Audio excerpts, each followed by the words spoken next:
still like not separated from Yeah, never been he's a opened. good man. So it's like brand new from 1958. But it's simplification of the spelling, and so therefore it's for all of those who've been tortured by me all year, especially the old spellings, to give you some sense of it. So anyway, I'm just going to read this. It's in a nutshell, it's just saying what Advent is, because obviously it's not really Christmas yet, it's Advent, and why we have Advent, and a few things about it.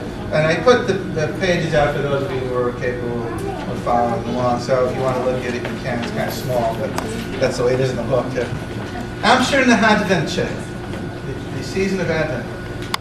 Aimsear na hAidbheinte, I took the na seachtain seoráin, the tí tróna na Nollag.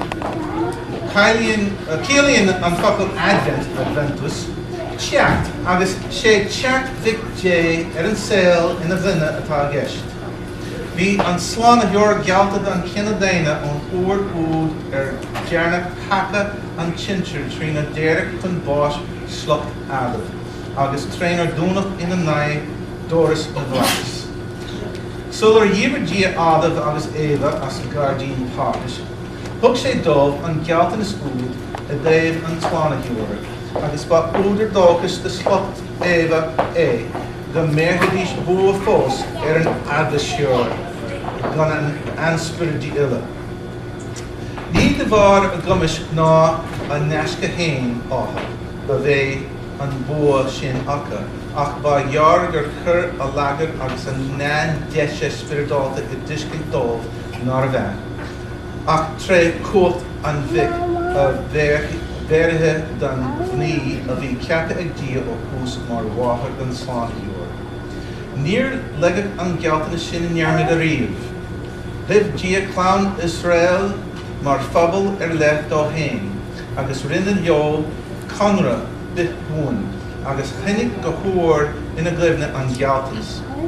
Agus bhíodh rá bheachtaú le háris bhar léargas ó éisce héis trí bhéal an bháid na deachtarí údarasacha úd a chuirh sé thucha. So he sent them the prophets into Israel and built his own people, and the promise was kept from when Adam and Eve got driven out of the garden. Ba éisias an fáil ba mhócha, agus ba aige a bhí na tuairiscí ba líonmhara, agus ba chóachta, agus ba mhó solás a déobh an ús-galtóra úd a bhí gealta. Cé mar a chuirh sé an talc agus an éagóir agus an tascardas bhú. Cé mar scapach sé dorcadas agus dilah cheo an tail le solas íbing a cheachta. Cé mar a bheirich a réim riaga síocháin agus sanas de chách. Peace and happiness gá. Bé sé ina bhreithid na chinneacha agus máiltid sé a gceart de náisiún ina dúla.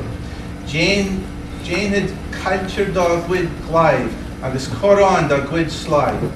Ní hócaí na chinneachta an chláibh in a chéile festa, ná ní bheith siad a fólam chugaí níos mó.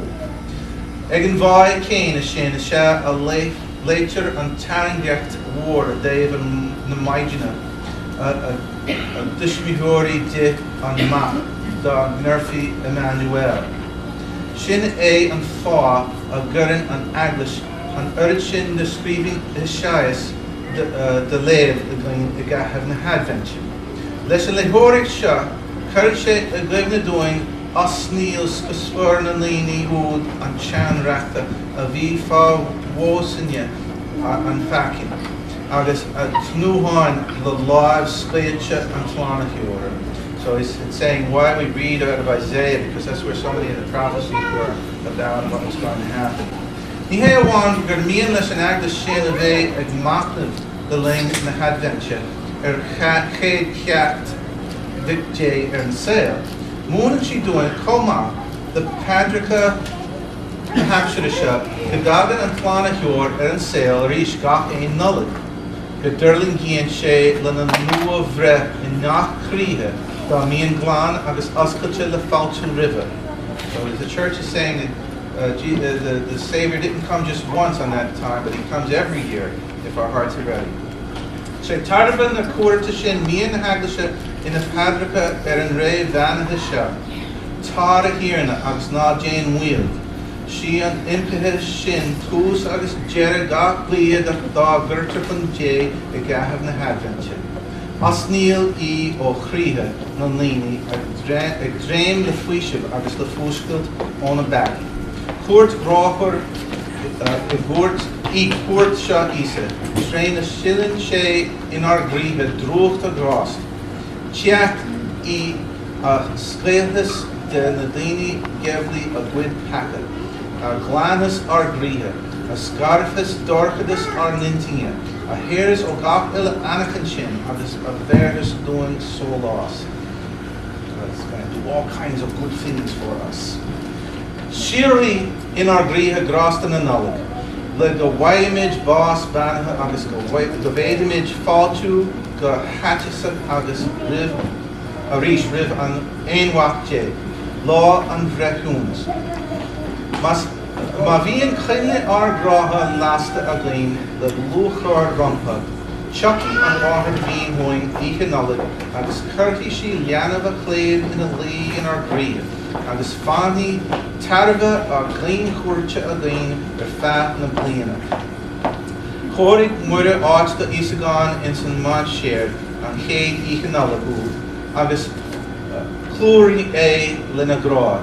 Si an waidin glór mar an ggéine a chorchas ar gríthe ar gríanna anis le haigh an cheacht a cheachta íche Nollag. So if we keep the candle lit in our heart, then Mary brings Jesus into our hearts every Christmas. For those of you who believe that, aren't it? That's the story.